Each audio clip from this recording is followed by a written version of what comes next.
نن د لاچي د بوټي سره ولاړ یم او په دې به یو شارټ شانته ولاګ جوړوو او د هغې واحدنی مقصد به دا وي چې دا مؤثر څومره دی او د دې فایدې څومره دي او نقصانات یې څومره دي. نو زه به زیات ریفرنس حوالې چې زه ورکوم نو هغه به د شتمنې پښتونخوا نه وي،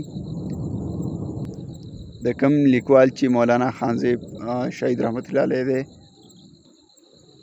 لاچي یو داسې بوټی دی چې دا په اسټرالیا کې د هغه ځمکو دپاره کارول شوی و، یعنې نل کړل شوی و.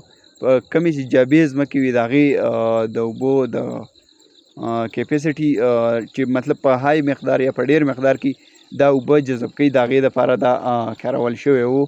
خو د یو سازش تحت دا پاکستان ته هم راوړل شوی دی. ویلی کېږي چې ته د 100 میټرو نه واله یعنې د 100 ګزو نه واله تر 300 ګزو پورې دا په خپل چاپېرچل کې، مطلب زه په یو دیزې باندې ولاړ یم، زما نه هر اړخ ته چې 300 میټرو پورې څومره فاصله ده دا دومره فاصلې پورې اوبه راکش کوي، مطلب جذب کوي، مطلب دومره لرې نه ده هم دا اوبه راکینچ کوي. او بل دا کوم چې دی په 100 لیټره د یوې سروې مطابق چې 100 لیټره اوبه دا ځمکې نه په هره ورځ دا جذب کوي.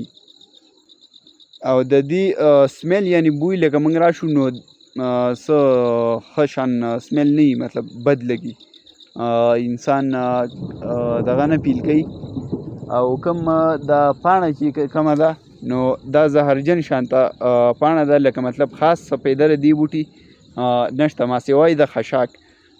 په خشاک کې دا ډېر کارول کېږي ولې چې زر زر غټېږي، نو دغه پکې یو فایده ده چې زر زر غټېږي او خشاک کې ډېر زیات په های مقدار سره دا کارول کېږي. کوم چې د عمران خان په حکومت کې د ګرین اینډ کلین پاکستان مهم و، په هغه کې دا بوټی څه په ډېر مقدار سره نال شوی و.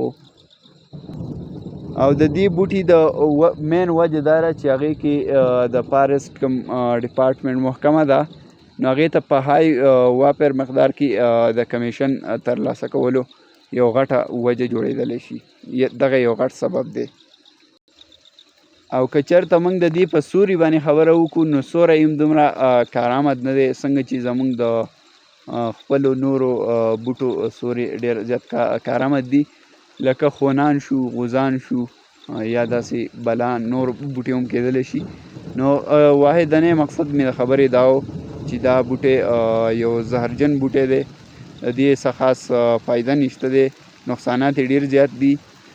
بلا سیندونه او بلا په پښتونخوا کې چې دا اوبه په ساري پښتونخوا کې نه د ټولو اوبو کیپیسټي چې کم ده دې بوټي ډېر زیاته په زر ته زره کمولو کې دا یو غټ کردار ادا کوي. نو موږ له پکار دي چې داسې بوټو نه ډډه وکړو کوم چې د ماحول د انساني دوست بوټي وي چې د هغې په کرلو کې موږ مهم کردار ادا کړو. او باران راغی نور به میلاویږو په بل ویلاګ کې. مهرباني شکریه، السلام علیکم.